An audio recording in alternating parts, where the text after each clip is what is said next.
செலுத்தின வார்த்தையை கேட்போம். தேவாவியனவர் என்னோடு விடைபெறுவாராக.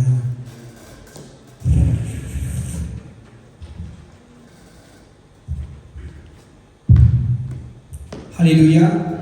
கர்த்தர் நல்லவர். ஆமென்.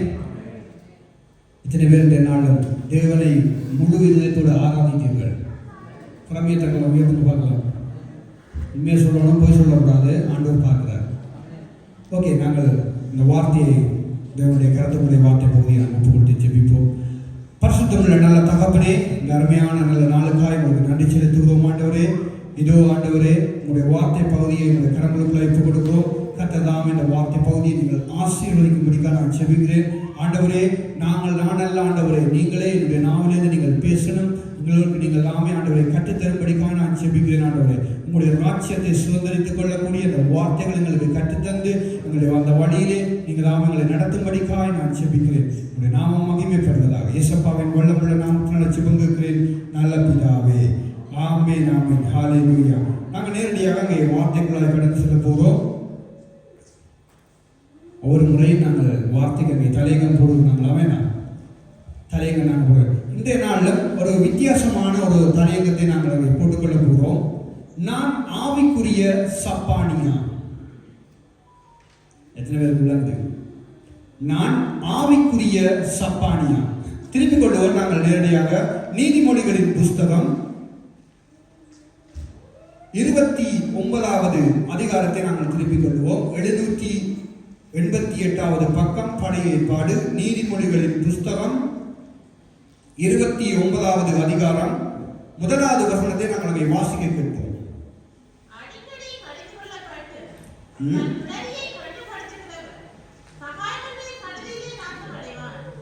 எடுத்த உடனே சடுதியில நாசமா. ஹல்லேலூயா. எத்தனை பேர் சந்தோஷமா இருக்கீங்க? தேவனுடைய வார்த்தையை சொல்லப்படுது, அடிக்கடி கடிந்து கொள்ளப்பட்டும் தன் பிடரியை கடினப்படுத்துகிறவன் சகாயமின்றி சடுதியில் நாசம் அடைவானாம். அப்ப நம்முடைய வார்த்தை, தேவனுடைய வார்த்தை நமக்கு வரும்போது நாம் என்ன செய்யணுமா? ஒரே தரத்துல திருந்திடணும். அப்ப அடிக்கடி நமக்கு வருமா இருந்ததுன்னு சொன்னால் நாம நம்முடைய பிடரி என்ன செய்கிறோம்? நம்முடைய இருதயத்தை என்ன செய்கிறோம்? நாம கடினப்படுத்துகிறோம். இல்ல, விடமாட்டேன், நான் இப்படித்தான் இருக்க போறேன். ஹல்லேலூயா. அப்ப ஆண்டவர் சொல்றார், அடிக்கடி கடிந்து கொள்ளப்பட்டு. அப்ப ஆண்டவர் தினம் தினம் நம்முடைய வேதம் வாசிக்கிற போது, வீடுகளிலே சபை கூடி வருகிற நாடுகளிலே தேவனுடைய வார்த்தை நமக்கு வருகிற போது நாம் அந்த வார்த்தைக்கு நம்மை விட்டு கொடுக்காமல் இருப்போமா இருந்தால் ஒரு நாள் வரும் நம்முடைய வாழ்க்கை மாறி போகும். ஹல்லேலூயா. அந்த நாள் நமக்கு ஆசீர்வாதமாக இருக்குமா சாபமாக இருக்குமான்னு நம்முடைய கருத்தான் இருக்குது. ஹல்லேலூயா. அப்ப ஆண்டவருடைய வார்த்தை நம்மை தேடி வரும்போது நாம அதுக்கு நம்மளை விட்டு கொடுக்கணும். விட்டு கொடுப்போமா இருந்தால் நம்முடைய வாழ்க்கை ஆசீர்வாதமாக இருக்கும். ஹல்லேலூயா. நாங்கள் திருப்பிக் கொள்வோம். அப்போஸ்தலர் புஸ்தகம், அப்போஸ்தலர் நடவடிக்கைகள் புஸ்தகம் 3வது அதிகாரத்தை திருப்பிக் கொள்வோம். 164வது பக்கம், புதிய ஏற்பாடு. நாங்கள் முதல் வசனத்திலிருந்து நாங்கள் தொடர்ந்து வாசிப்போம்.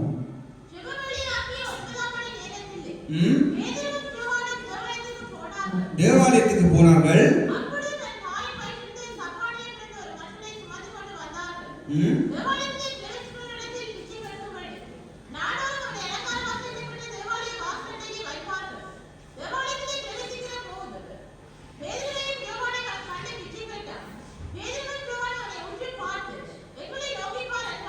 போதும். இப்ப ஒரு சம்பவத்தை நாங்கள் பார்க்கிறோம். எல்லாருக்கும் தெரிந்த சம்பவம். அங்கே பார்த்தீங்கன்னு சொன்னால் ஜெப வேளையாகிய 9 மணி நேரத்திலே பேதுருவும் யோவானும் தேவாலயத்துக்கு போகிறார்கள். அந்த வேளையிலே தன் தாயின் வயிற்றிலே இருந்து சப்பானியாய் பிறந்த ஒரு மனுஷனை சுமந்து கொண்டு வந்தார்கள். தேவாலயத்திலே பிரவேசிக்கிற இடத்தில் பிச்சை கேட்கும்படி நாடோறும் தேவாலயத்தின் வாசலிலே அவரை என்ன செய்வார்கள்? கொண்டு வந்து விட்டுருவாங்க. அது வளமே நடக்குது. அது தாயின் வயிற்றிலே இருந்து பிறந்த நாள் முதல்ல அவர் எப்படி இருக்கிறார்? ஒரு சப்பானியா இருக்கிறார். இந்த நாட்களில் நாமளும் சப்பானியா இருக்கணும். நமக்கு ஆண்டவர் நல்ல கால் கொடுத்திருக்காரு, நல்ல கை கொடுத்திருக்காரு, பேசுறதுக்கு நல்ல வாய் கொடுத்திருக்காரு, எல்லாம் இருக்கு, எல்லாம் ஆசீர்வாதமா இருக்குது. ஹல்லேலூயா. ஆனாலும் இந்த சம்பவத்திலே இந்த நபருக்கு ஆண்டவர் கொடுத்த ஒரு விஷயத்தை பாருங்க. அவர் தாயின் வயிற்றிலிருந்து பிறந்த நாள் முதலே அவர் சப்பானியா இருக்கிறாரு. ஹல்லேலூயா. அந்த சப்பானியா இருந்த வேளையில அந்த என்ன செய்ய, இந்த சப்பானியை வச்சு ஒண்ணுமே செய்ய முடியாது. அப்ப என்ன செய்கிறார்கள் அவர்கள்? 2 பேரோ 3 பேர் கொண்டு வந்து தேவாலயத்தின் வாசல், அதாவது ஆலய வாசலில் கொண்டு விடுகிறார்கள் பிச்சை கேட்கும்படிக்கு. ஹல்லேலூயா. ஆனால் இந்த சம்பவம் நமக்கு நல்லா தெரியும். இந்த சம்பவத்தில் இருக்கிற ஆழமான சத்தியத்தை நாங்கள் இந்த நாளில் பார்க்க போறோம். எப்படி சொன்னால், இந்த நாட்களிலே நாங்கள் தேவனுடைய ரட்சிப்பை பெற்று தேவனுடைய சமூகத்திலே அவரை ஆராதிக்கும்படிக்காய், அவருடைய நாமத்தை தொழுது கொள்ளும்படிக்காய், அவருடைய ஓய்வு நாளிலே அவருடைய சமூகத்திலே இருக்கிற நாங்கள் எப்படி இருக்கிறோம்? இந்த சப்பானியை போல இருக்கிறோமா? இல்லது தேவன் தந்த பலத்தோடு, ஆரோக்கியத்தோடு, அவர் தந்த அபிஷேகத்தோடு, அவர் தந்த வல்லமையோடு நாங்கள் இருக்கிறோமான்னு தான் நம்ம பார்க்க போகிறோம். ஹல்லேலூயா. அங்கே பார்த்தோம் என்றால், அங்கே அந்த சப்பானியாய் பிறந்த ஒரு மனுஷனை சுமந்து கொண்டு வந்தார்கள் தேவாலயத்திலே பிச்சை கேட்கும்படி. அங்கே தேவாலயத்திலே வருகிற ஒவ்வொருவர்கிட்டையும் அவர் பிச்சை கேட்கிறாரு. அங்க வாரவர்கள் போடுகிறார்கள், கொடுக்கிறார்கள், எல்லாம் நடக்குது. ஆனா நம்முடைய வாழ்க்கையிலும் ஆவியானவர் இந்த இடத்துல எங்களோட பேசுகிற காரியம் சொன்னால், நாம ஆவிக்குரிய பிள்ளைகளா இருக்கிறோமா? ஆவிக்குரிய பிள்ளைகளா இருந்தால் நமக்குள்ளே சப்பானி என்ற காரியம் வராது. ஹல்லேலூயா. அநேகர் நாங்கள் ஆராதிக்கிறோம், தேவனுடைய வசனத்தை நன்றாக கேட்கிறோம், ஆனால் நம்முடைய ஆவிக்குரிய வாழ்க்கை சப்பானியா தான் இருக்குது, வளர்ச்சி இல்லை. இந்த சப்பானி எப்படி இருக்கிறானோ அதே போல நம்முடைய ஆவிக்குரிய வாழ்க்கைக்குள்ளேயே சப்பானி என்ற காரியம் இருக்கிறது. ஹல்லேலூயா. நடக்க முடியல, நாங்க துதிக்கிறோம், துதிவோட நடக்குதுங்க, நாம எதோலாம் செய்கிறோம். உங்களை சொல்லல, பொதுவா சொல்லுங்க. ஹல்லேலூயா. இந்த நாள்ல எத்தனை பேர் கரம் நீட்டி ஆராதித்தீங்க? எத்தனை பேர் பாட்டுக்கு கைதட்டி ஆராதித்தீங்க? எத்தனை பேர் தேவனுடைய வார்த்தையை உற்சாகமாக அங்கே காது கொடுத்து கேட்கிறோம்? ஹல்லேலூயா. எத்தனை பேர் நாங்கள் ஆராதனை முடிந்தவுடனே தேவனுடைய வார்த்தை, இன்றைய நாள் என்ன தேவனுடைய வார்த்தை போனது என்று யாரோட நாம் கதைக்கிறோமா? ஒருவரோடு பேசிக் கொள்கிறோமா? தேவனுடைய வார்த்தை இன்றைக்கு இப்படி ஆண்டவர் பேசியிருக்கிறாரே, இப்படி எனக்கு பேசியிருக்கிறார், இந்த வார்த்தையின் மூலமாக எனக்கு ஒரு ஆசீர்வாதம் கிடைச்சிருக்கு, யார் பேசுறோம்? இல்ல, நம்முடைய வாழ்க்கையில சப்பானி என்ற காரியம் இருக்குது. ஹல்லேலூயா. அப்ப நாம நம்மை திருத்திக் கொள்ளணுமா? எப்படியா? ஆண்டால் தேவன் நம்முடைய வாழ்க்கையிலே ஆசீர்வாதத்தை வைப்பதற்கு தான் வைத்திருக்கிறார். ஹல்லேலூயா. அதான் அவர் போகும்போது சொன்னார், என்ன சொன்னாரு? என்னுடைய சமாதானத்தையே வைத்து போகிறேன். அவருடைய சமாதானத்தை, அவருடைய ஆசீர்வாதத்தை பெற்றுக்கொண்ட நாம் எப்படி இருக்கணும்? ஆரோக்கியமான பிள்ளைகளாய், தேவனுடைய அபிஷேகத்தை, தேவனுடைய வல்லமைகளை, தேவனுடைய அதிகாரங்களை பெற்ற பிள்ளைகளாக உற்சாகமாக இருக்க வேண்டும். ஹல்லேலூயா. அப்ப அங்கே 4வது வசனம் சொல்றது, பேதுருவும் யோவானும் அவனை உற்று பார்த்து எங்களை நோக்கிப்பார் என்றார்கள். அவரிடத்தில் ஏதாவது கிடைக்கும் என்று எண்ணி அவர்களை நோக்கி பார்த்தான். இப்போ நானும் அப்படித்தான் இருக்கிறோங்க. ரட்சிப்புக்குள்ள வந்துட்டான், ஞானஸ்தானம் எடுத்துட்டான். எத்தனை பேர் ஞானஸ்தானம் எடுக்காம இருக்கிறீங்க? இதுல புதுசா கடமையாட்டுங்க. ஓகே, ஸ்தோத்திரம். அப்ப நாம ஞானஸ்தானம் எடுத்திருக்கிறோம், தேவனுடைய அபிஷேகத்தை பெற்றிருக்கிறோம், தேவனுக்காக ஊழியம் செய்கிறோம், தேவனுக்காக ஓடுகிறோம். ஆனாலும் இப்போவும் என்னத்துக்கோ ஏதோ ஒரு விஷயத்துக்கு இன்னொரு ஆழத்துக்கு இருக்கும். ஆண்டவர் எல்லாத்தையும் தந்திருக்காரு, வார்த்தையை தந்திருக்காருல்ல, இவ்வளவு பெரிய புத்தகத்தை தந்திருக்காரப்பா. நம்முடைய ஆவிக்குரிய எங்களுடைய வாழ்நாள் முழுவதும் நடக்கக்கூடிய அத்தனை விஷயங்களையும் ஆண்டவர் இதில் எழுதி தந்திருக்காரு. அப்ப நாம தேவனுடைய வார்த்தையை படிச்சு அங்கே தியானித்து நம்முடைய ஊழியக்காரன் சொல்றதை கேட்டு, சபையில இருக்கிற வளர்ந்த பிள்ளைகள் சொல்றதை கேட்டு அதை தியானித்து அதன்படி நடக்கிறதுக்கு நமக்கு விருப்பம் இல்லை. வேற ஏதாவது இந்த சபையை விட்டு வேற ஒரு நபர் சொல்றதான் கேட்க போறோம். அதான் அவங்க கேட்கிறார்கள், ஏதாவது கிடைக்குமா என்று. அப்ப நம்முடைய ஆவிக்குரிய வாழ்க்கைக்கு தேவன் நியமித்த காரியத்தை அங்கே சபையில வைத்து ஊழியக்காரனை வச்சு ஆண்டவர் போதிக்கிறார். ஹல்லேலூயா. ஏன் போதிக்கிறாரு? ஏன் போதிக்கணும் ஆண்டவர் சபையில? ஏன் நமக்கு ஆண்டவர் வசனத்தை தரணும்? ஒவ்வொரு ஞாயிற்றுக்கிழமையும் ஒவ்வொரு கூட்டங்களில் ஏன் ஆண்டவர் வசனத்தை தரணும்? ஏனென்றால் அவருடைய வருகை அது சீக்கிரமாக இருக்கிறபடினாலே அவருடைய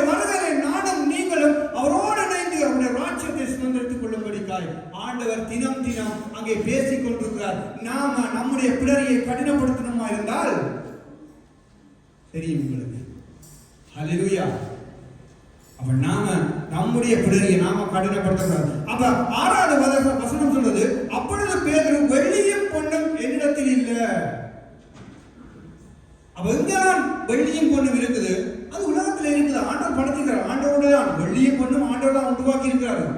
இப்பெல்லாம் அளவுக்கு அதிகமா எல்லாம் போட்டுக்கொண்டு தெரிகிறாங்க. ஆண்டவர் எங்க வேதத்தில் இருக்குது. ஆண்டவர் தான் பொன்னையும் வெள்ளியையும் உருவாக்கினார் என்று சொன்ன பேச்சில பெண்கள் முழுவதும் அவருடைய வெள்ளியினாலும் தங்கத்தினாலும் போட்டு அலங்கரித்து கொண்டு தெரிகிறாங்க. ஹல்லேலூயா. அது இல்லைங்க. அப்ப சிம்பிளா இருக்கணும். நகை வச்சிருக்கிறது தப்பில்ல, நகை வாங்கி சேர்க்கிறது தப்பல்ல, அளவுக்கு அதிகமா போறதுதான் தப்பு. ஹல்லேலூயா. சில ஆண்களை பாருங்க, அளவுக்கு அதிகமா போட்டுருவாங்க. 10 விரல்லே இருக்குது, 10 விரல்லே போட்டிருக்காங்க. ஆனா தேவனுடைய வார்த்தையை சொன்னா கேட்க மாட்டாங்க. நீங்க சொல்லி பாருங்க, தம்பி இது கூடாது, தங்கச்சி இது கூடாது, அளவா போடு, நீ தேவனுடைய பிள்ளை, உலகத்தானுக்கு உனக்கு ஒரு வித்தியாசம் தெரியணும் என்று சொன்னா கேட்க மாட்டாங்க. பிடரியை கடினப்படுத்துறாங்க. சப்பானியா தான் இருக்காங்க, ரட்சிக்கப்பட்டிருக்காங்க, இல்லைன்னு இல்ல. ஞானஸ்தானம் எடுத்தா பரலோகம் போகலாம் சொன்னாங்களா? வேதத்துல இருக்கா ஞானஸ்தானம் எடுத்தா பரலோக ராஜ்யம் கிடைக்கும் என்று ஆண்டவர் எழுதி வச்சிருக்கிறாரா? இல்ல. வசனம் சொல்றது முடிவு வரையும் நிலைப்போனே ரட்சிக்கப்படுவான், அவன் தான் பரலோக ராஜ்யம். அப்ப முடிவு வரையும் யார் தான் நிலைப்பான்? தேவனுடைய வசனம் வரும்போது அதுக்கு தன்னை விட்டு கொடுக்கிற மனுஷன் தான் அங்கே முடிவு பரியந்தம் நிலைக்க முடியும். ஹல்லேலூயா. அங்கே வசனம் சொல்லுகிறது, அங்க 6வது வசனத்துல, வெள்ளியும் பொன்னும் எங்களிடத்திலே இல்லை, என்னிடத்தில் உள்ளதை உனக்கு தருகிறேன். அப்ப ஆண்டவர் தன்னுடைய சபையிலே அங்கே தன்னிடத்திலே இருக்கிற அந்த பரிசுத்த வார்த்தைகளை நமக்கு ஒரு நாளும் தந்து கொண்டிருக்கிறார்கள். அந்த வார்த்தை வரும்போது நம்ம அதை பிடித்து கொண்டமா இருந்தா நாம் ஆசீர்வாதமா இருக்கலாம். ஹல்லேலூயா. அதை பிடிக்கலன்னு சொன்னா முடியாது. அதான் சங்கீத புத்தகத்தில் ஒரு வசனம் இருக்குது, இந்த வசனம் எனக்கு இல்ல, இந்த வசனம் எனக்கு இல்ல, இது அவருக்கு, இது அவருக்கு, இது அந்த ஆளுக்கு, இது மற்ற ஆளுக்கு காட்டுறோமா? அப்ப நமக்கு எனக்கு எது? நான் சொல்றேன் இல்ல, அங்க இருக்கிற ஆளுக்கு தான், அங்க இருக்கிற சிஸ்டருக்கு தான், இங்க இருக்கிற பிரதருக்கு தான். அப்ப எனக்கு எது? எனக்கே இந்த பைபிள், எனக்கே இந்த போதனை, ஏன் நான் இந்த இடத்துல வந்து இருக்கணும்? ஏன் நான் இந்த இடத்துல இந்த கதையை சூடாக்கணும்? தேவையில்லையே. ஹல்லேலூயா. அப்ப ஆண்டவர் சொல்றாரு, நம்முடைய பிடரியை கடினப்படுத்த கூடாது. ஹல்லேலூயா. இன்னொரு காரியம் நாங்கள் பார்க்க போறோம். அப்போஸ்தலர் புத்தகம் 5வது அதிகாரம். எல்லாருக்கும் தெரிந்த வசனங்கள், நீங்கள் படிச்சிருக்கிறீங்க, ஏற்கனவே செய்தி கேட்டிருக்கிறீங்க. ஆனாலும் பரிசுத்த ஆவியானவர் திருப்பி திருப்பி அந்த வசனங்களை ஞாபகப்படுத்துகிறார். என்று சொன்னால் நாங்கள் சிலதை மறந்துடுவோம். என்ன? ஆமென். எல்லாத்தையும் நாங்கள் வைத்திருக்க மாட்டோம். தினம் தினம் ஆண்டவர் தேவையானதை அங்கே சொல்லிக் கொண்டு 5வது அதிகாரம் அங்கே 1வது வசனத்திலிருந்து வாசிப்போமா?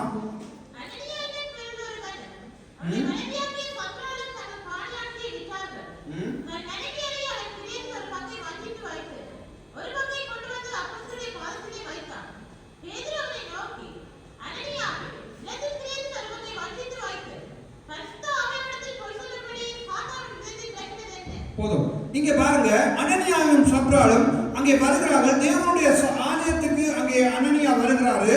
இவர்கள் என்ன செய்கிறார்கள்? தங்களுடைய காணி ஆட்சியிலே எல்லாவற்றையும் விற்று கொண்டு வந்து இவங்க என்ன செய்கிறார்கள்? அரவாசியை தங்களுடைய வீட்டில் வச்சுட்டு அரவாசியை கொண்டு வராங்க தேவனுடைய சமூகத்துக்கு. இப்படித்தான் நாம எல்லாரும் கூட இருக்கிறோம்னா எத்தனை பேர் நாங்க அப்படி இருக்கோம்? அப்படி இருக்கிறது அநேகர் அப்படித்தான் இருக்கிறாங்க. எப்படி? கத்தருக்கு கொடுக்கணும்னு சொன்னா அரவாசியை புக்கரிக்கு வச்சிருவாங்க. அரவாசி தான் என்கிட்ட இருக்குன்னு சொல்லுவாங்க.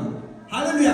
அதே போல இங்கே அனனியாவும் சப்ராலும் அங்கே 2 பேரும் ஒரு மனமாக இருக்கிறாங்க. பாருங்க, என்னத்துல ஆண்டவருடைய வார்த்தையில வளர்றதுக்கு ஒரு மனம் இல்லைங்க, களவெடுக்கிறதுக்கு ஒரு மனம், மற்றவங்களுடைய குடும்பங்களை பிரிக்கிறதுக்கு ஒரு மனம், மற்றவங்களை தூண்டி விடுறதுக்கு ஒரு மனம். ஹல்லேலூயா. ஆனால் தேவனுடைய வார்த்தையிலே வளரணும், சபையிலே வளரணும், சபை வளரணும், சபை ஊழியக்காரர்களோடு ஒத்துழைந்து வாழணும். அந்த நோக்கத்துக்காக ஒருமனப்பட மாட்டாங்க, இந்த விஷயங்களுக்கு ஒருமனப்படுவாங்க. ஹல்லேலூயா. அப்படி சபையில் இருக்கிறவங்க அப்போஸ்தலர் 3ஆம் அதிகாரத்தில் வாசித்த அந்த சம்பவத்தோடு ஒத்து போவாங்க. யாரு? நாம சப்பானியர், நடகுணமானவர்கள். எப்படித்தான் நீங்க அலங்கரிச்சு போட்டு சுட்டு போட்டு வந்து டை கட்டி இல்ல மக்கி பிடிச்சி ஆராதனை செய்தாலும் மக்கி பிடிச்சி பிரசங்கம் பண்ணினாலும் கீபோர்ட் போட்டாங்க ரம்ஸ் அடிச்சாங்க வீடியோ எடுத்தாங்க என்ன செய்யுங்க சபையில பிரியோசனமே இல்லை. ஏன்னு சொன்ன ஆண்டு சொல்ல நீ சப்பானி, உனக்கு தேவராட்சியம் கிடைக்காது. ஹல்லேலூயா. அப்ப நம்முடைய பின்னணியை நாம கடினப்படுத்தாம இருந்தோமானால், நம்முடைய இதயத்தை தேவனுக்கு விட்டு கொடுப்போமா இருந்தால் இந்த களவை நாம செய்ய மாட்டோம். ஹல்லேலூயா. தேவனோடு இணைகிற அந்த வாழ்க்கையில நாம் ஒத்து போவோம். ஊழியக்காரரோடு இணைந்து நாம் ஊழியத்திலே வளருவோம். ஊழியத்தை கட்டி எழுப்புவோம். சபையை கட்டி எழுப்பலாம். அநேகருக்கு இருப்பாங்க, நான் மாத்திரம்தான் சபையில பெருசா இருக்கணும், நான் மாத்திரம்தான் ஊழியக்காரரோட கதைக்கணும், நான் மாத்திரம்தான் சபையில என்ன காரியம் இருந்தாலும் பேசணும், மற்றவங்க சும்மா இல்ல. ஆண்டவர் அழைச்சது எல்லாரையும் ஒரே மாதிரி தான் அழைச்சிருக்காரு.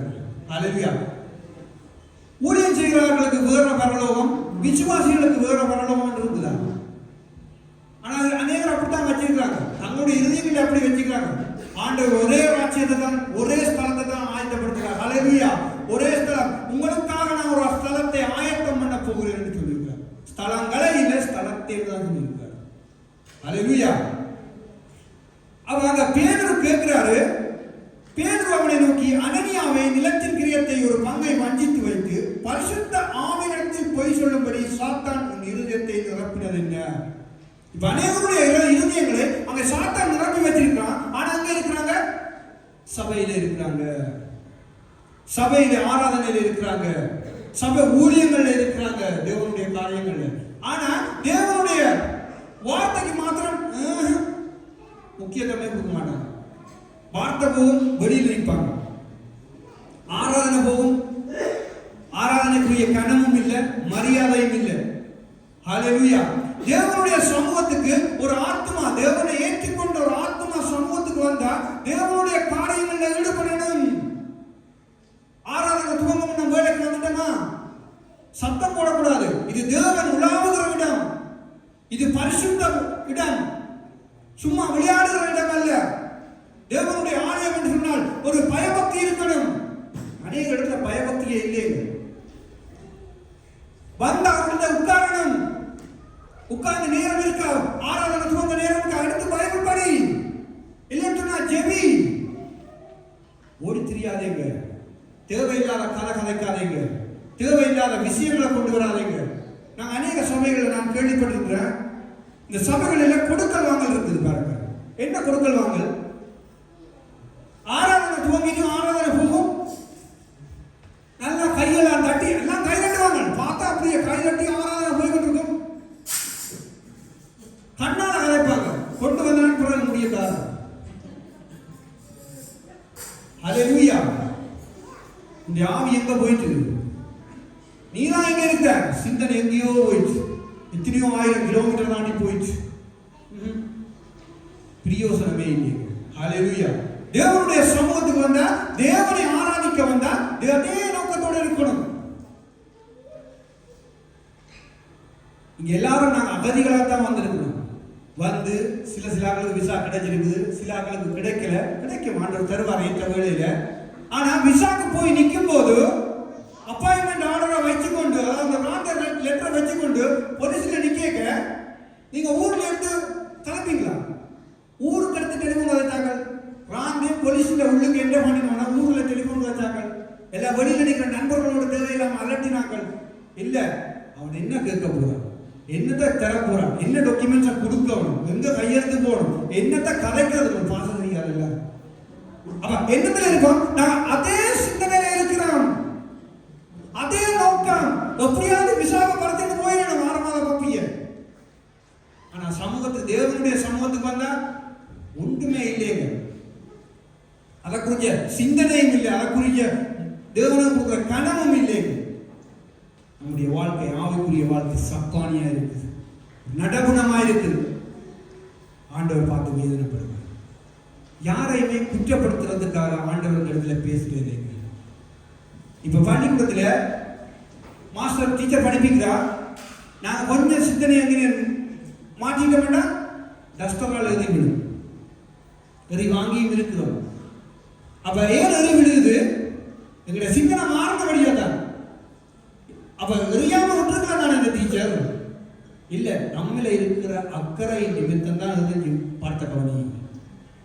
ஹல்லேலூயா. அதே போல ஆண்டவர் சொல்றாரு, அப்படியே விட்டு நீ சடுதியாய் நாசமா போயிரு, செத்து போயிரு, நீ நரகத்துக்கு போயிரு ஆண்டவர் சொல்லல. என்னுடைய வார்த்தையை கேட்டு மீண்டும் என்னோட உப்புரவாகு. ஹல்லேலூயா. அதைத்தான் ஆண்டவர் விரும்புறார். என்று அவர் அன்பின் தெய்வம் உலகத்தை செஞ்சாரு. எந்த மனுஷனுமே நமக்கு செய்யாத ஒரு விஷயத்தை ஆண்டவர் வந்து இந்த பூமியிலே வாழ்ந்து 33 வருஷம் வாழ்ந்து அடிக்கப்பட்டு நொறுக்கப்பட்டு கடைசி துளி ரத்தம் வரை சிந்தி ஒரு கல்வாரி சிலுவையிலே ஜீவனை கொடுத்தார் அல்லவா? யாராவது நமக்கு கொடுத்துருவாங்களா? ரத்தம் கட்டாலே கொடுக்க யோசிப்பாங்க.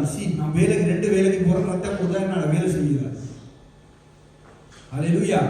ஆண்டவர் அந்த ரத்தம் முழுவதையுமே நமக்காக சிந்தினார் அல்லவா? அப்ப நாம எவ்வளவுக்கு ஓடணும், எவ்வளவுக்கு உற்சாகமா இருக்கணும். அப்ப அனனியா சப்ரால போல நாம இருக்கக்கூடாதுங்க. அவங்களுடைய வாழ்க்கை ஆண்டவர் ரட்சித்தாரு. ஆண்டவர் அவங்க தனக்கு தேவை என்பதற்காகத்தான் அந்த கேள்வியை பேதுரு மூலமாக கேட்க வச்சாருங்க. என்ன கேட்டாரு? பேதுரு அவனை நோக்கி, அனனியாவை நிலத்தின் கிரியத்தை ஒரு பங்கை வஞ்சித்து வைத்து, அவன் தெளிவா சொல்றாரு, என்ன நீ ஏற்கனவே வஞ்சித்து வச்சிட்ட, உண்மையா பொய்யா கேட்கிறார். உண்மையா பொய்யா? ஆமா, நான் வஞ்சித்துட்டேன், என்ன மன்னிச்சு கொள்ளுங்க. ஒரு வார்த்தை கேட்டிருந்தா அனனியாவுடைய உயிர் அந்த நாள் பிழைக்கப்பட்டது. ஹல்லேலூயா. இதே அறியாத மனைவி வாரா 6வது வசனம் சொல்கிறது. 5வது வசனம், அனனியா இந்த வார்த்தைகளை கேட்கவே விழுந்து ஜீவனை விட்டான். இவைகளை கேட்ட யாவருக்கும் மிகுந்த பயம் உண்டாயிற்று. வாலிபர்கள் இருந்து அவனை சேலையிலே சுற்றி வெளியே கொண்டு போய் அடக்கம் பண்ணினார்கள். ஏறக்குறைய 3 மணி நேரத்துக்கு பின்பு இது என்ன விளங்குது? கணவன் வாராரு, தேவாலயத்தில் தான் நடக்குது. அப்ப தேவனுடைய சமூகத்துக்கு வந்துட்டாரு கணவன். மனைவியை காணலைங்க. மனைவி 3 மணி நேரம் கழித்து வாரா ஆராதனைக்கு. ஹல்லேலூயா. கூட்டுக்களவாணிகள் என்ன செய்யறாங்க? முதல் நீ போ, முன்னிலை ஒன்று கண்டுபிடிக்காட்டி பின்னால நான் வாரேன். ஹல்லேலூயா. இப்ப அப்படித்தான் நடக்குது, சபைகளில் நடக்குது. கணவன் முன்னுக்கு, மனைவி பின்னுக்கு, பிள்ளைகள் 3ஆம் இடம் 4ஆம் இடம் வந்து அப்படியே ஓடும்படி வராங்க. 5 மணிக்கு ஆராதனை 6 மணி 7 மணிக்கு தான் வந்து சேர்றாங்க. என்ன ஆத்மா அந்த வாசல்ல வந்தாலும் வாசல்ல என்ன ஆத்மாவே கர்த்தரே ஸ்தோத்திரி என்றால் தீ போயிடுவாங்க. ஹல்லேலூயா. அப்ப ஒன்றுமே அறியாத சப்ரால் உள்ள வருகிறா. அதே போலதான் நான் கேள்விப்படுது. அவன் சொல்றா, இல்லவே இல்லை, முடிஞ்சது. ஹல்லேலூயா. அப்ப நம்முடைய வாழ்க்கையில ஆண்டவர் சில நோக்கத்தையும் ஒரு திட்டத்தையும் வைத்திருக்கிறதுக்கு காரணம் வந்து நம்ம கொண்டும் பெரிதான காரியங்களை செய்வதற்கு. ஹல்லேலூயா. தீமோத்தேயு புத்தகத்தில் சொல்லப்படுகிறது, எஜமானனுக்கு உபயோகமான பாத்திரங்களாக நானும் நீங்களும் இருக்க வேண்டும். ஹல்லேலூயா. உபயோகமான பாத்திரங்களாய் நானும் நீங்களும் இருந்தால் மாத்திரம்தான் தேவ ராஜ்யத்துக்கு போக முடியும். இல்லைன்னு சொன்னா போக முடியாது. ஹல்லேலூயா. இன்னொரு காரியத்தை பார்ப்போம். மத்தேயு புத்தகம் 3வது அதிகாரத்தை திருப்பிக் கொள்ளுங்க. மத்தேயு 3வது அதிகாரம் 10வது வசனம். இப்பொழுது வைத்திருக்கிறது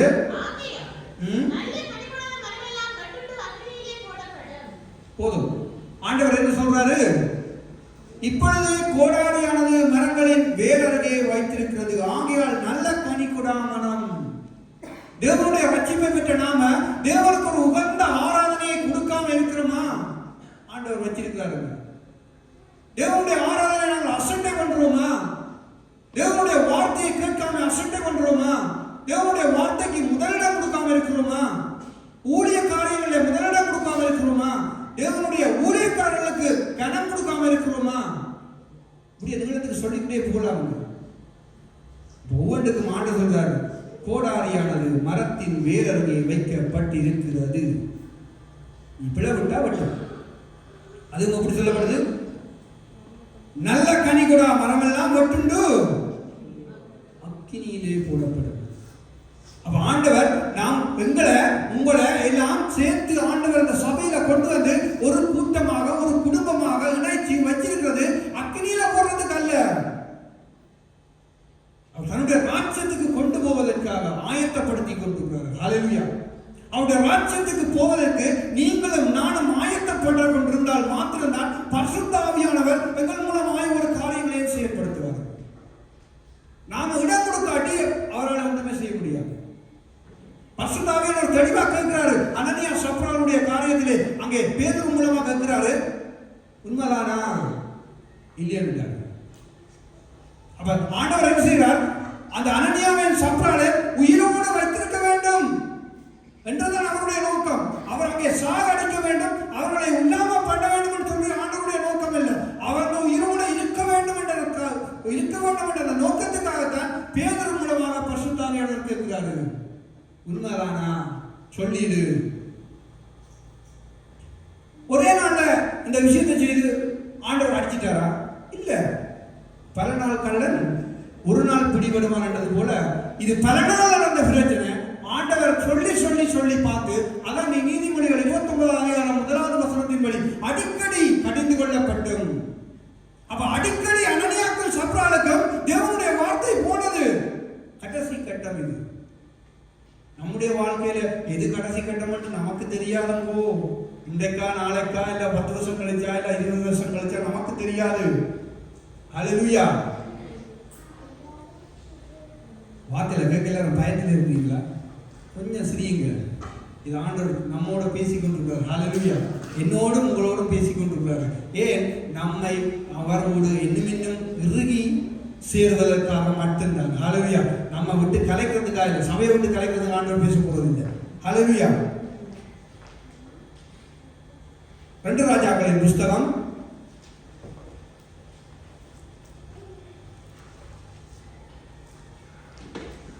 5வது அதிகாரத்தை நாங்கள் திருப்பி கொள்வோம். 471வது பக்கம் 2 ராஜாக்களின் புஸ்தகம் 5வது அதிகாரம் 1 வசனத்திலிருந்து வாசிப்போம்.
இருக்கட்டும். இந்த சம்பவம் உங்களுக்கு எல்லாருக்கும் தெரியும். அங்கே படைத்தலைவனாகிய அங்கே நாகமானவனுக்கு அங்கே குஷ்டரோகம் வருகிறது. அவர் ஒரு விஷயத்தை கேள்விப்படுகிறாரு. ஒரு ஊழியக்காரன் அதாவது எலிசா இடத்திலே போய் அங்கே அவர் ஜெபித்தா அவர் தொட்டா எல்லாம் சுகமாயிரும் என்று ஒரு கதை ஒன்று அவருக்கு சொல்லப்படுகிறது. அதை நம்பி அவர் அங்கே போகிறாரு. போனா அங்கே எலிசா சொல்லுகிறாரு, நீ இன்னொரு குளத்தில் போய் என்ன செய்யணும்? போய் மூழ்கணும், நீ குளிக்கணும். குளிச்சா உனக்கு குஷ்டரோகம் சுகமாயிரும். அப்ப இப்படி சொன்னோன்னு அதற்கு நாகமான் கடும் கோபம் கொண்டு 11வது வசனம் சொல்லப்படுகிறது. 10வது வசனத்திலிருந்து வாசிங்க.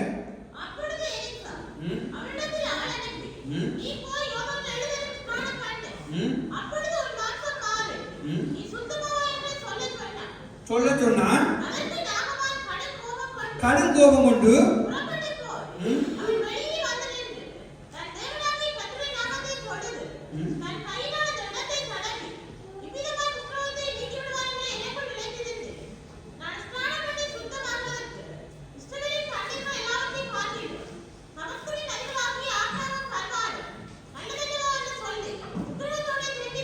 போதும். அப்ப அங்க எலிசா ஒரு வார்த்தையை சொல்லுறாருங்க நாகமானுக்கு, நீ போய் இந்த இடமாக நீ ஸ்நானம் பண்ண உனக்கு எல்லாம் என்ன செய்யும்? சுத்தமாயிரும்.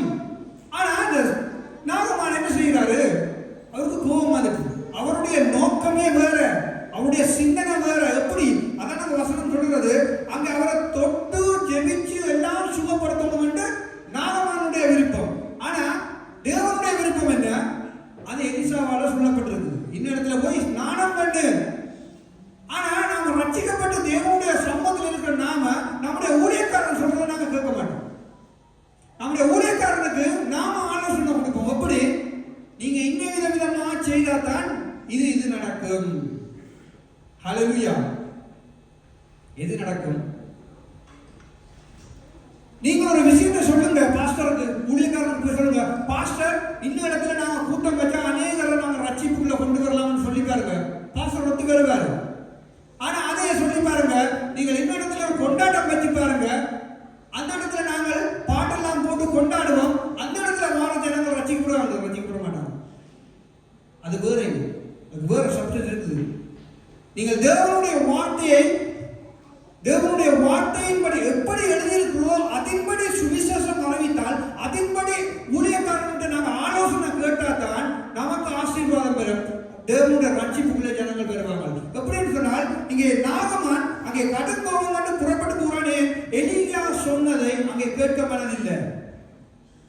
அதே போலதான் நம்முடைய ஊழியக்காரன் நமக்கு தலைமைப்படமாக இருக்கிறவர்கள் சொல்லுவதை நாம கேட்பதற்கு தவறுகிறோம். தேவன் நமக்கு சொல்லுவதை தவறுகிறோம். ஏன் தவறுகிறோம் என்றால் எங்களுக்குள்ள ஒரு விருப்பம் இருக்கு, எங்களுக்குள்ளே ஒரு ஆசை ஒன்று இருக்குது, எங்களுக்குள்ள ஒரு இச்சை ஒன்று இருக்குது. இப்படித்தான் நான் ஊழியர் செய்வேன், பாஸ்டர் அதுக்கு அனுமதி தரணும். இப்படித்தான் நான் கீபோர்ட் போட போறேன், எனக்கு அனுமதி தரணும் பாஸ்டர். சபையில இடம் தரணும். ஹல்லேலூயா. அதுக்கு இல்ல. ஒவ்வொருவருக்கும் பிள்ளைகள் இருக்காங்க, பெற்றோராக இருக்கிறவங்களுக்கு பிள்ளைகள் இருக்காங்க. உங்களுடைய பிள்ளைகளுக்கு என்னென்ன தேவை என்ற வகையில கொடுக்க வேண்டும் உங்களுக்கு தெரியுமா தெரியாதா? படிக்கிற வயசுல புத்தகமாய் கொடுக்கணும், கண்டிப்பா தெரியும். உங்களோட பிள்ளை என்ன நோக்கத்தோட இருக்குதுன்னு தெரியும், என்ன சிந்தனையில இருக்குதுன்னு தெரியும்.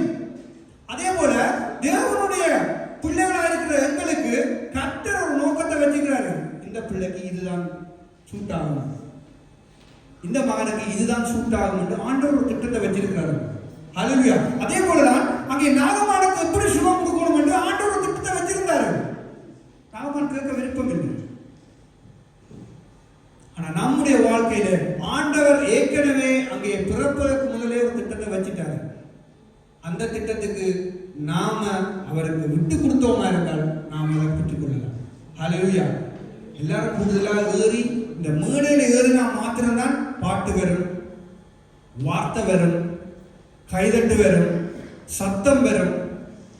இல்ல கீழே வராது. நான் கூட இடத்துல பார்த்துருக்கேன், வரவே வராது. ஆராதனைகளை கைதட்டு தட்டுப்படாது. ஊழியக்காரன் சொல்றாரு அல்லேலூயா, சத்தம் வராது. ஆமென், சத்தம் வராது. ஏன்? எலியா நாகமானுக்கு சொன்னதை கேட்க அவருக்கு விருப்பம் இல்லை, கோபம்.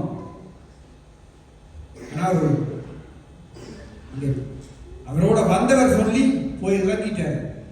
அப்ப இன்னொரு ஆள் சொல்லியே நீ எலியா சொல்லி அனுப்பின ஆள் கேட்டோனே போய் செய்திருந்தா இந்த கதை வந்திருக்காதுல்ல, இந்த கேள்வி வந்திருக்காது.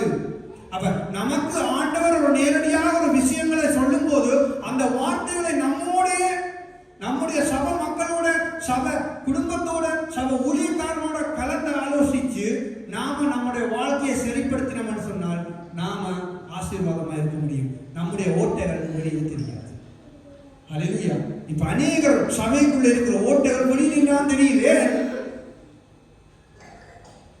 தீமோத்தேயு புத்தகத்தில் எழுதப்பட்டது போல அநேகர் திரளாய் சேர்த்துக் கொண்டிருக்கிறார்கள். யார்களை? போதகர்களை சேர்த்துக் கொண்டிருக்கிறார்கள். அதனால இங்கே இருந்து கொண்டு உங்களோட சபையில இப்படி ஒரு விஷயம் போனது சரியா உடலாம் பாஸ் சொன்னாருன்னா சரியான்னு கேட்கறது, அவங்க ஒரு விளக்கம் கொடுப்பாங்க. இங்க போன விளக்கத்தை விட அங்க ஒரு விளக்கம் போகும். அப்ப அவங்க அதைத்தான் முடிச்சு வச்சிருப்பாங்களே, அவங்க அதை கேட்டாங்க, அதைத்தான் நம்புறாங்க. அதல்ல, தேவன் நமக்கு இன்றைக்கு இந்த வசனத்தின் மூலமாக என்ன விளக்கம் கொடுக்கிறாரோ இந்த இடத்துல அதுதான் உங்களுக்கு இன்றைக்கு செய்தி, அதுதான் உங்களுக்கு ஆகாரம், அதுதான் உங்களோட வழக்கம், அதுதான் உங்களை உயர்த்தும். ஹல்லேலூயா. ஒவ்வொரு ஆட்களுக்கு ஒவ்வொரு வித்தியாசமா ஆண்டவர் எடுத்து பயன்படுத்துவார். ஒரு வசனத்தின் மூலம் எனக்கு தெரிஞ்ச ஊழியக்காரன் ஒருத்த கேள்விப்பட்ட இளையகுமாரன் சம்பவத்தை 6 மாசமா பிரசங்கம் பண்ணினார். 6 மாசமா இளையகுமாரன் சம்பவம் மாத்திரம் வித்தியாசமா பிரசங்கம் பண்ணினார். அப்ப இன்றைக்கு இங்க இளையகுமாரனை பற்றி ஒரு சம்பவம் போனா அது ஒரு மாதிரி போகும், வேறு இடத்துல வேறு ஒரு மாதிரி போகும். ஆனா ஆண்டவர் இன்றைக்கு எங்களோட பேசுற விஷயம் இதுதான். இதுக்கு தான் நாம என்ன செய்யணும்? கீழ்ப்படியணும், விட்டு கொடுக்கணும். அப்ப நம்முடைய வாழ்க்கை வளரும். ஹல்லேலூயா. இதுக்கு நமக்கு விருப்பம் இல்லை, நாம கஷ்டப்படுறோம். ஆனா அங்கே எலியா சொன்னது அங்க நாகமானுக்கு கேட்க விருப்பம் இல்லை. அவர் கோபப்படுற, டென்ஷன் ஆயிட்டாரு. ஏன்னா அவர் நினைச்சு வந்தது என்ன, இவர் தொட்டு படத்திலிருந்து கேட்டு ஜெபிச்சு அப்படியே நான் தொட்டு நான் சுகமாக்குவார். நினைப்பு, என்னுடைய நினைவுகள் உங்கள் நினைவுகள் அல்ல, உங்கள் வழிகள் என் வழிகளும் அல்ல ஆண்டவர் சொல்லுகிறார். அப்ப நாம நினைக்கிறது எதுவுமே ஆண்டவருக்கு பிரியமா இருந்தா நினைச்சா நடக்கும். பிரியமில்லாத நினைச்சு கொண்டு ஆண்டவரை தாங்கன்றா தந்து விட்டுருவாரு, அனுபவிக்கிறது நீதான். அதான் ஆண்டவர் சொல்றாரு. சில வசனங்களை வச்சு கேட்டுறாங்க, ஆண்டவருக்கு விருப்பம் இல்லாதே கேட்டு பெற்றுக் கொள்றாங்க. எனக்கு என்னத்தை என் நாமத்தினால நீங்கள் எதை கேட்டுக் கொள்வீர்களோ அது உங்களுக்கு செய்யப்படும். அப்ப அதை கேட்டு ஆண்டவருக்கு விருப்பம் இல்லாத கேட்டு பெற்றுக்கொண்டு பிறகு அனுபவிச்சு கொண்டு இருந்து கொண்டு ஆண்டவரை தந்தனி நீதானே கேட்ட, நீதானே இயேசுவின் நாமத்தினால கிடைக்கணும் உபாசம் இருந்து கேட்ட. அப்படித்தான் நம்முடைய வாழ்க்கையில நாம எதை ஆண்டவருக்கு பிரியமா இருக்கு பார்த்து அதை கேட்கணும். டக்குனு கிடைச்சிடும், டக்குனு கிடைக்கணும். ஆண்டவருக்கு பிரியமான கேட்கணும், டக்குனு கிடைக்கும். பிரியமில்லாத கேட்டா ஆண்டவரே சகிச்சு கொண்டு தொல்லை தாங்கிறார், கொடுத்துருவோம், அனுபவிக்கும். ஹல்லேலூயா. இன்னொரு காரியத்தை பார்த்து நாங்கள் ஜெபிக்க போறோம். நேரம் காணாத பட்சத்திலே லூக்கா புஸ்தகம் இளையகுமாரன் சம்பவத்துக்கு வாங்க. லூக்கா புஸ்தகம் 15வது அதிகாரம்.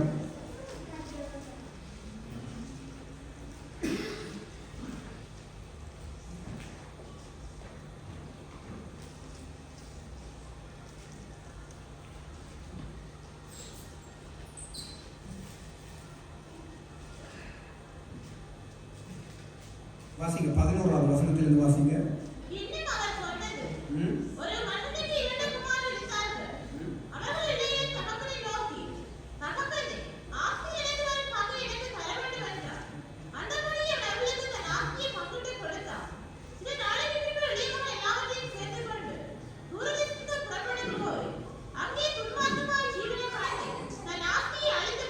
போதும். இங்க பாருங்க, இளையகுமாரன் சம்பவம் நமக்கு நல்லா எல்லாம் கரைஞ்ச படம் அப்படியே தண்ணி வேலையெல்லாம் சொல்லுவோம். ஆனா இதுல இருக்கிற விஷயங்களை பாருங்க. அவர்கள் இளையகுமாரன் தகப்பனை நோக்கி, தகப்பனை ஆஸ்தியில் எனக்கு வரும் பங்கை எனக்கு தர வேண்டும் என்றால் அந்தபடி அவர்களுக்கு தன் ஆஸ்தியை பங்கிட்டு கொடுத்தான்.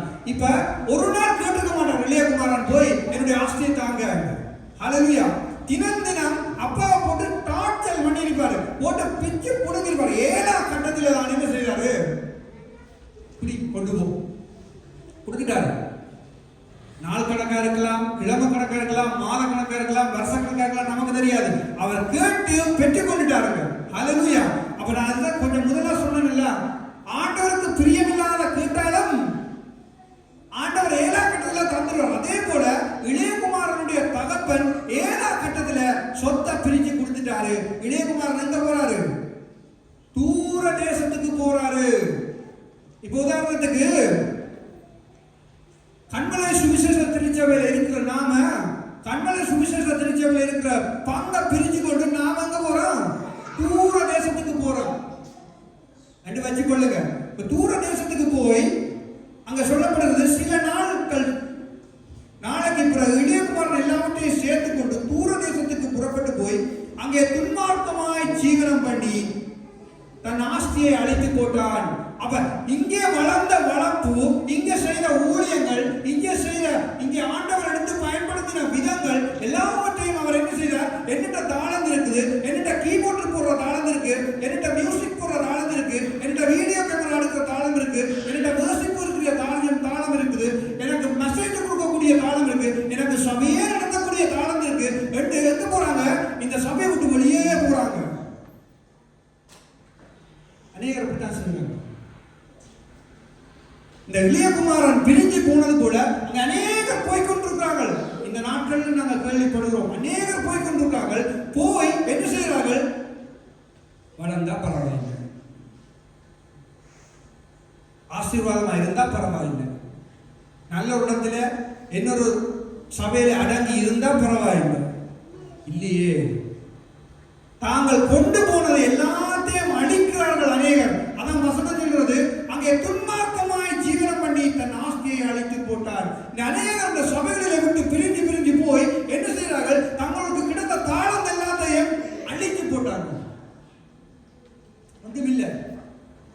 சபையில வேர்ஷிப் செய்தவன் இன்னொரு சபையில இன்னொரு இடத்துல போய் நானே ஒரு சபையை ஆரம்பிச்சா என்ன, கொஞ்ச நாள் இந்த நோக்கம் தோணும். நானே ஒரு ஊழியத்தை ஸ்டார்ட் பண்ணினா என்ன, ஒரு 4 ஆத்மா வச்சு மேய்ச்சா என்ன. ஆத்மா வைக்கிறது பெரிய பெரிய வேலை, சின்ன வேலைன்னு நினைச்சுக்கிறாங்க. அந்தந்த பொறுப்பில் இருக்கிறவர்களுக்கு தான் அதனுடைய பாரங்கள் தெரியும். ஹல்லேலூயா. சும்மா கீழே நின்று அங்கே கைதட்டி போட்டு சும்மா கலக்கிறவர்களுக்கு எதுவுமே விளங்காது. போடலாமா சிஸ்டர் ஆரம்பிச்சாங்க கிறிஸ்துமஸ் ப்ரோக்ராமுக்கு யார் தலைமை தாங்கி முன்னின்று விஷயத்தை செய்யறதுக்கு டக்குன்னு கை கட்டினாங்க. ஒரு திறமை ஏன் அது கொள்ளாங்க. ஹல்லேலூயா. அப்ப சபையை தாங்கி ஒரு பொறுப்படுத்தி நடத்துறதுக்கு ஒரு தலைமைப்படத்துக்கு எவ்வளவு பொறுப்பு இருக்குன்னு நமக்கு தெரியாது. அதில் இருந்து பார்த்தா தான் நமக்கு தெரியும். அப்ப நான் இன்றைக்கு எல்லாவற்றையும் சேர்த்து கொண்டு வெளியில போய் என்னால முடியும், சபை நடத்த முடியும், ஊழியம் செய்ய முடியும், ஆத்மாவை அரவணை செய்ய முடியும், எல்லாத்துக்கும் முடியும் என்று சுயத்தில வெளிக்கிட்டா இளையகுமாரன் போல துன்மார்க்கமாய் ஜீவனம் பண்ணி துன்மார்க்கமான காரியங்களில் ஈடுபட்டு எல்லாத்தையும் அழிக்க வேண்டும். ஹல்லேலூயா. வசனத்தில் வளர்ந்திருப்பார், போதிக்கிற டேலண்ட்ல இருந்திருப்பார். வெளியில போனா இல்லாமல் ஒன்றுமே இருக்காது, எல்லாம் குறைபட போகிறோம். ஏனென்றா அவர் தன்னுடைய சுயத்தில வெளியில போகிறபடினாலே பரிசுத்த ஆவியானவர் அவரை விட்டு இறங்கிடுவாரு. ஹல்லேலூயா. பரிசுத்த ஆவியானவர் எங்க இருக்கிறாரோ அங்க நாம இருந்தா தான் நம்முடைய வாழ்க்கை செயற்படும். ஹல்லேலூயா. இல்லைன்னு சொன்னா செயற்படாது. அங்க வசனம் சொல்லப்படுது, எல்லாவற்றையும் அவன் செலவழித்த பின்பு அந்த தேசத்தின் கொடிய பஞ்சம் உண்டாயிற்று. அப்பொழுது அவன் குறைவுபட தொடங்கி அந்த தேசத்தின் குடிகளில் ஒரு இடத்தில் போய் ஒட்டி கொண்டான்.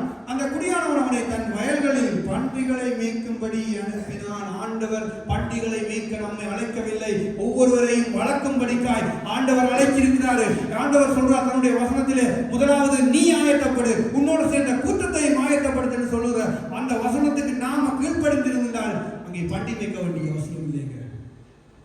ஹல்லேலூயா. அநேகர் வெளியில போய் பண்டி மேய்க்கிறாங்க. சபையில இருந்துட்டு இருக்கலாது, கொள்ளையாது. நோ, பாஸ்டர் அப்படி சொல்ற, சிஸ்டர் இப்படி சொல்ற, அவர் அப்படி சொல்றார், இவர் இப்படி சொல்ற, நீ வயலை அங்கே எடுத்து சொல்ற, நீ மெக்கை இப்படி கொடுத்துற. நோ, இதெல்லாம் சொல்கிறாரு. ஹல்லேலூயா. எல்லாருக்கும் ஒவ்வொரு பிரச்சனை கிடக்குங்க. சபைகள்ல எத்தனையோ பிரச்சனை கிடக்குது. ஆண்டவர் சொல்றாரு, உதவியை கனப்படுத்தார். உனக்கண்டு ஒரு அழைப்பிருந்தா அதை ஏற்ற வேளையில நிறைவேறும். ஹல்லேலூயா. தரிசனம் வைக்கப்பட்டா அதை ஏற்ற வேளையில நிறைவேறும். அவசரப்படாதீங்க, அவசரப்பட்டா அழிஞ்சிடும். ஹல்லேலூயா. அப்ப அங்கே இளையகுமாரனை குறித்து ஆண்டவர் ஏற்கனவே திட்டம் வச்சிருந்திருப்பாரு, இல்லாம இல்ல வச்சிருக்கிறாரு. ஆனா அதைத்தான் அவர் விட்டுட்டு ஓடி போய் பன்றிகளை மேய்க்கும்படி அனுப்பினான். அப்பொழுது அங்கே 16வது வசனம் சொல்லுவது, அவன் பன்றிகள் தின்னுகிற தவிட்டினாலே தன் வயிற்றை நிரப்ப ஆசையா இருந்தான், ஒருவனும் அதை அவனுக்கு கொடுக்கவில்லை. இந்த சபையில் இருக்க எத்தனை பேருக்கு கூட உணவு கிடைக்குது? தேவனுடைய வார்த்தையை சொல்ற. சனிக்கிழமை உண்மையிலேயே ஜெபக்கூட்டத்துக்கு வாரவர்களுக்கு ஆசீர்வாதம். வேலை இல்லாம இருந்து மேல வர்றீங்க, ஆசீர்வாதம். வேலை இருக்கிறவங்க செய்ய முடியாது. ஆனால் ஞாயிற்றுக்கிழமை ஆராதனைக்கு வரும்போது தேவனுடைய வார்த்தை பிரசங்கம் பண்ணப்படுகிறது. தேவனுடைய வார்த்தை கிடைக்குது, அந்த உணவுங்களுக்கு கிடைக்குது. இங்க இளையகுமாரனுக்கு அந்த உணவு இல்ல, குறைவுபட துவங்கிட்டானு. வளர்ந்தவன் வார்த்தையில வளர்ந்தவன், வார்த்தையில வளர்ந்து மற்றவர்களை அங்கே எந்த ஆண்டவருடைய வார்த்தையில தட்டி தட்டி வளர்க்க இருந்தவன், நல்லா உயர்ந்திருந்தவன், இப்ப குறைவுபட துவங்கிட்டான். ஏன்? கடினப்படுத்திட்டான், விட்டு கொடுக்க முடியல. ஆண்டவருக்காக தன்னை விட்டு கொடுக்க முடியாதனால, தன்னுடைய பிடரியை கடினப்படுத்தினால இறுக்கமா வச்சு கொண்டிருக்கிறான். ஆண்டவர் கல்லான இருதயத்தை தான் தசையாய் மாற்றி உன்னை ரட்சிப்புக்குள்ள கொண்டு வந்து தன்னை ஏற்றுக்கொள்ள வச்சு உன்னை ஆராதிக்க வச்சு உனக்கு ஒரு ஊழியத்தை தந்து உன்னை ஒரு கனப்படுத்தி எல்லாம் வச்சிருக்கும் போது திருப்பி நீ இருக்கிறான்னு சொன்னான். வெளியெல்லாம் போகும். ஹல்லேலூயா. அப்ப அங்கே வசனம் 16வது சொல்லுது, பன்றிகள் தின்னுகிற தவிட்டினால தன் வயிற்றை நிரப்ப ஆசையா இருந்தான், ஒருவனும் அதை அவனுக்கு கொடுக்கலை. எந்த இடத்துல போனாலும் நமக்கு ஆண்டவர் எந்த இடத்துல இருக்க வேண்டும் என்று அழைச்சாரோ அந்த இடத்துல இருந்தா தான் நாம வளருவோம். இல்லைன்னு சொன்னா இல்லைங்க. இல்லைன்னு சொன்னா உணவு கிடைக்காது, தேவனுடைய வார்த்தை கிடைக்காது, தேவனுடைய வார்த்தை வராது. ஹல்லேலூயா. அப்ப நாம இளையகுமாரனோட நம்முடைய வாழ்க்கையை கொண்டு போக கூடாது. இளையகுமாரன் ஒரு நேரத்தில் அந்த மனம் திரும்பிட்டாரு. எத்தனை பேர் இந்த நாட்டில் மனம் திரும்பினான்னு சொல்ல முடியாது. ஆனா இளையகுமாரன் அங்கே சொல்லப்படுறது 14வது வசனத்துல, அவன் புத்தி தெளிந்த போது அவன் என் தகப்பனுடைய கூலியக்காரர்கள் எத்தனையோ பேர் பூர்த்தியான சாப்பாடு இருக்கிறது. நான் ஒட்டுவத வீட்டிலே உணவு சாப்பாடு இருக்கப்போ ஆண்டுடைய வார்த்தை உணவு தினம் தினம் பெருங்கப்பா, ஆண்டுடைய வார்த்தையினால பூசிக்கப்பட்டனே, இங்கே ஆண்டுடைய வார்த்தையை கதைக்கிறதுக்கு ஆள் இல்ல, தனிமரமா போயிட்டான். ஹல்லேலூயா. அப்ப அங்க ஆண்டவர் சொல்றாரு, நீ பண்டி கொடுக்குற உணவை கூட உனக்கு கொடுக்கலாம் இருக்குது. என்ன சொன்னா, நீ அந்தலாத்துக்கு நீ பின்னோக்கமா போயிட்ட, அந்தலாத்துக்கு என்ன விட்டு ஓடிட்டாய். ஆண்டவர் சொல்றாரு, நீ என்னோட இருந்தா தான் உன்னுடைய வாழ்க்கையில உயர்வு பெறும், நான் வச்ச திட்டத்தை நிறைவேற்றுவார். ஹல்லேலூயா. அப்ப ஊழிய எல்லைகளை எங்களுக்குள்ளே வச்ச அழைப்புகளை ஆண்டவர் நிறைவேற்றணும் சொன்னால் அவருக்கு உகந்த பாத்திரங்களாக, அவருக்கு பிரயோஜனம் உள்ள பாத்திரங்களாக அங்கே நாங்கள் இருந்தால் மாத்திரமே அங்கே நாங்கள் ஆசீர்வதிக்கப்படுவோம், உயர்த்தப்படுவோம். ஹல்லேலூயா. கடைசியாக 2 வசனம் பார்த்து நாங்கள் முடிக்க போறோம். ஆதியாகமம் புஸ்தகத்துக்கு வாங்க. 3ஆம் அதிகாரம், 4வது அதிகாரம்.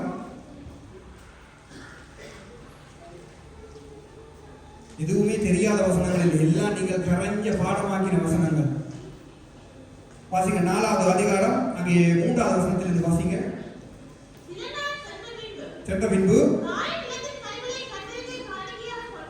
கொண்டு வந்தான்.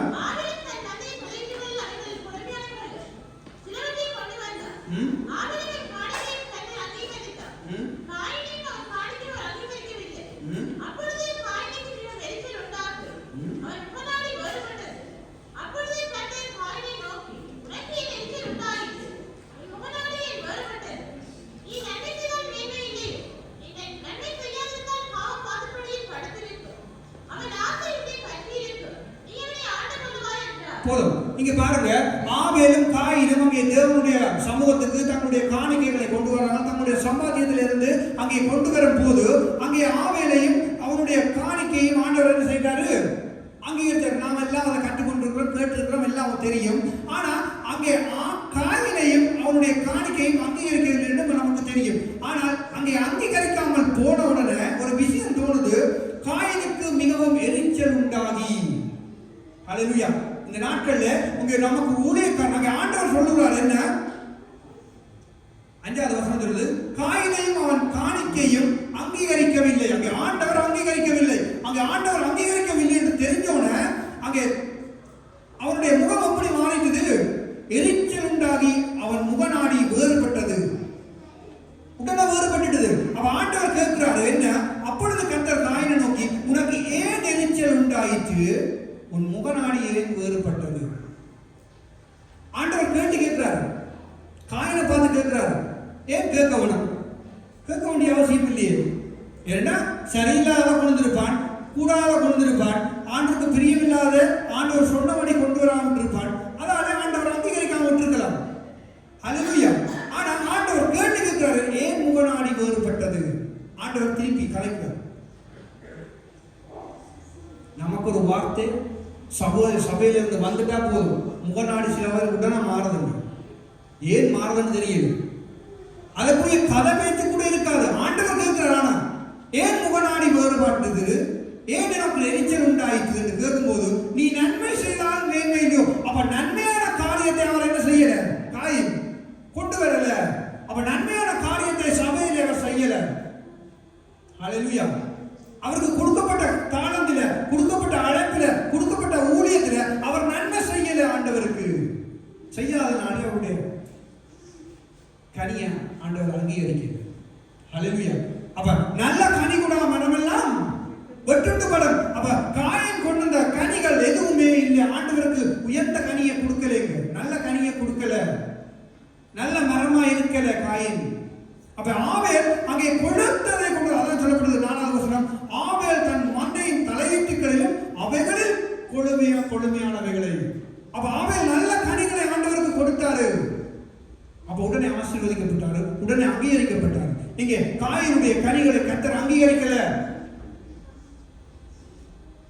அவன் சப்பானியா இருந்தான். ஆவிக்குரிய சப்பானியா இருந்தபடினால அங்கீகரிக்க முடியல. இன்றைய நாளில் ஆண்டவர் சொல்றாரு, நமக்கு முகநாடி வேறுபடக்கூடாது, எரிச்சல் உண்டாகக்கூடாது. நமக்கு ஊழியக்காரர் ஒரு விஷயத்தை சொன்னா எரிச்சல் உண்டாகுது, பெற்றோர் நமக்கு ஒரு விஷயத்தை பிள்ளைகளுக்கு சொன்னா எரிச்சல் உண்டாகுது, முகநாடி வேறுபடுது. கேட்கிறோம் இல்லையே? இந்த டைமுக்கு நேரம் ஆகுது, ஆராதனைக்கு வெளிக்கிடுக்குள்ள கொஞ்சம் பிந்தி அம்மா கொஞ்சம் வார்த்தையை விட்டுட்டானா சரி, முகநாடி வேறுபட்டு அந்த ஆராதனையும் இல்லை பிள்ளைக்கு. அல்லேலூயா. சில டாக்டர்கள் அவசரப்பட்டு ஆராதனைக்கு வெளிப்படுவாங்க, மழை மூணு ஒழிக்கிட்டு அவசரப்படுவாங்க.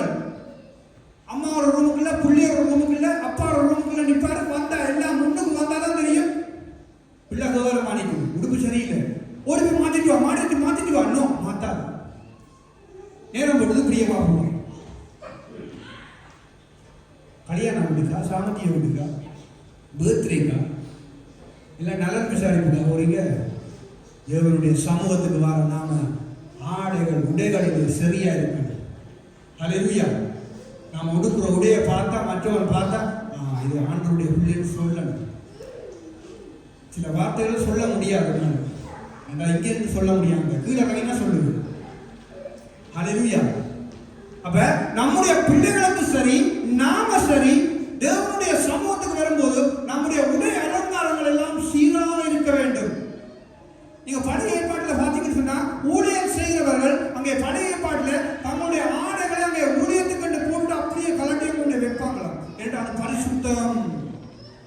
இங்க நாம ஊழியம் செய்கிறவங்க எப்படி எல்லாம் நிற்கிறோம்னு நமக்கே தெரியாது, ஒவ்வொரு இடத்தையும் ஒவ்வொரு மாதிரி இருக்குது. அல்லேலூயா. தேவனுடைய சமூகத்திலே பரிசுத்தம். அதான் தேவன் சொல்றார், தான் உலாவுகிற இடம், இந்த பாளையத்திலே கர்த்தர் உலாவி கொண்டிருக்கிற அந்த இடத்துல, இந்த இடத்தை அசட்ட பண்ணக்கூடாது. ஆராதனை தொடங்கி முடியும் வரையும் அசட்ட பண்ணக்கூடாது. அசட்ட பண்ண வேண்டாம். நாம் ஆவிக்குரிய சப்பானிகளா இருக்கிறோம், வளவல என்னும் முடவரா இருக்கிறோம். கால் நடக்க முடியல, கால் உண்டமா போயிட்டு, கை முடக்கமா போயிட்டு, அப்படியானவர்களுக்கு விளங்காது. ஹல்லேலூயா. சொல்றாங்க சொல்லுவாங்க, அவங்களுக்கு இப்போ கொஞ்சம் விளங்குது, உங்களுக்கு படிப்பிக்கிறாங்க. நம்முடைய ஆவிக்குரிய கிறிஸ்தவர்களுக்கு விளங்குது. ஹல்லேலூயா. தேவனுடைய சமூகத்துக்கு வரும்போது கிழிச்சி போட்டு வருவாங்க சில பேர். நான் இலங்கையில் ஒரு சபைக்கு பிரசங்கத்துக்கு போயிருந்தேன். போயிட்டு நான் சைட்ல இருந்தேன். ஆராதனை துவங்கல, 9 மணிக்கு ஆராதனை போடுங்க, 8:30 போயிட்டேன். இருக்கிற மேல ப்ரொஜெக்டர்ல விழுது. என்ன விழுது? அரை பாவாடைகளோடு கால் சட்டைகளோடு உள்ளே நுழைய முடியாது.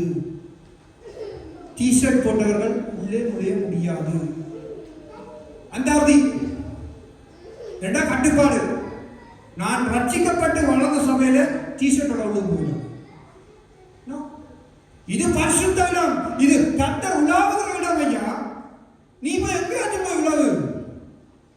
ஹல்லேலூயா. தேவனுடைய சமூகத்துக்கு நீட்டா வாங்க.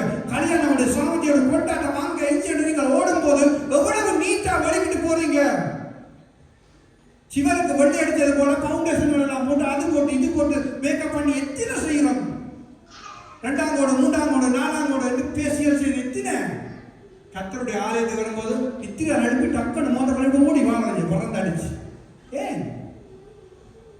அல்லேலூயா. தேவனுடைய சமூகத்துக்கு உங்களுடைய முகங்கள் பிரகாசமா இருக்க வேண்டும். மோசே ஆண்டவரை சந்திச்சுட்டு வாரார். ஐயா, மோசே அவருடைய முகம் எப்படி இருந்ததாம்? சும்மா பிரகாசமா இருந்ததாம். நம்முடைய மகன் ஆராதனை முடிஞ்சு கர்த்தரை ஆராய்ச்சி வார்த்தைகள் வெளியே பண்ணாலும் தொங்கிக் கொண்டுதான் போகும். நமக்குள்ள ஆண்டவருக்கு விட்டு கொடுக்க வேண்டிய காரியங்களை விட்டு கொடுக்க, அதால தொங்கிக் கொண்டே போகும். நம்ம பிள்ளைகள், வாலிப பிள்ளைகள் கவனமா இருக்கணும். நீங்க போடுகிற உடைகள், உங்களுடைய அலங்கரிப்புகள் தேவனுக்கு பிரியமில்லாத காரியங்கள்ல நீங்க ஈடுபட்டீங்களா இருந்தா தேவன் உங்களுக்கு வச்சிருக்கிறாரு. வசனம் நீதிமொழிகள் 29:1. ஏற்ற வேலை வரும், அடிக்கடி கடிந்து கொள்ளப்படும். அடிக்கடி ஆண்டவர் சொல்லுவார், திருப்பி சொல்லுவார்.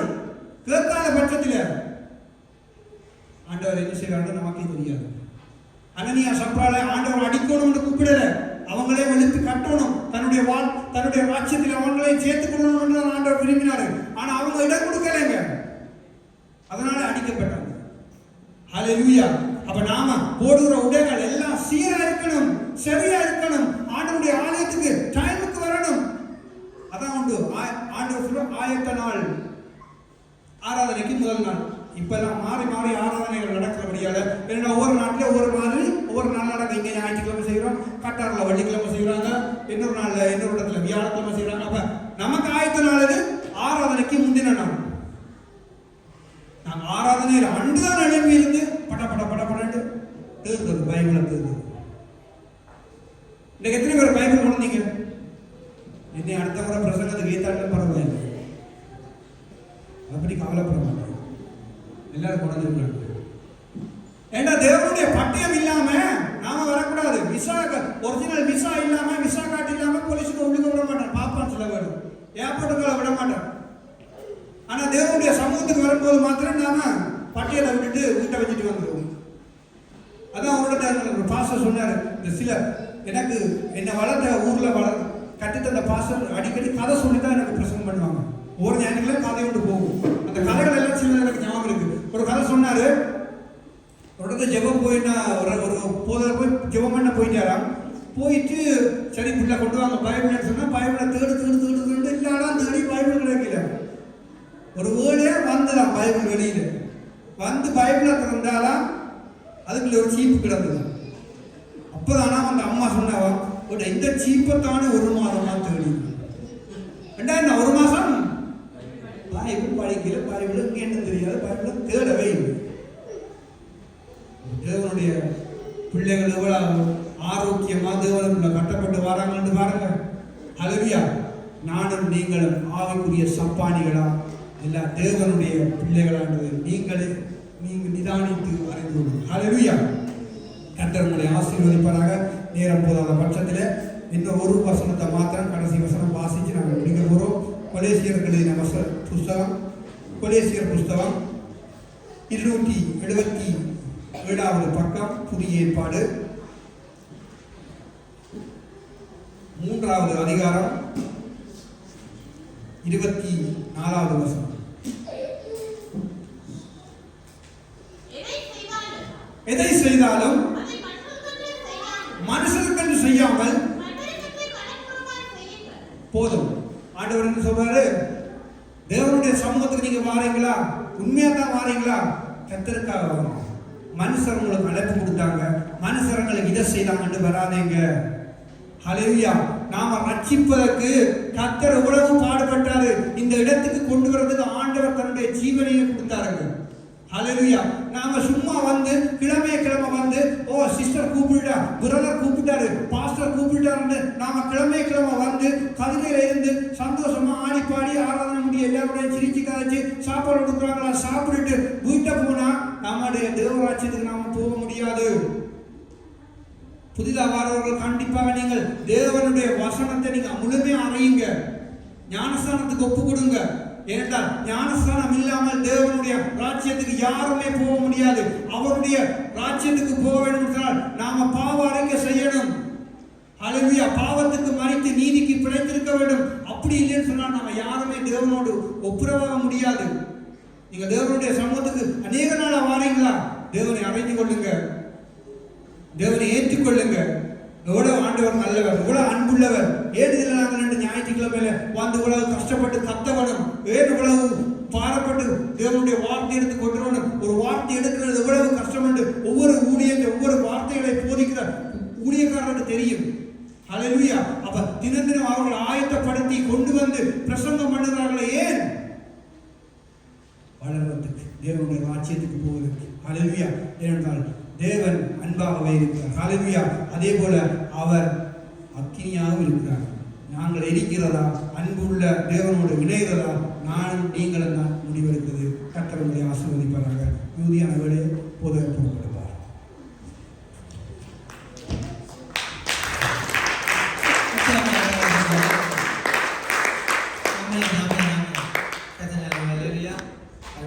வார்த்தைகள் நான் பிரசங்கம் பண்ணியிருக்கிறேன்.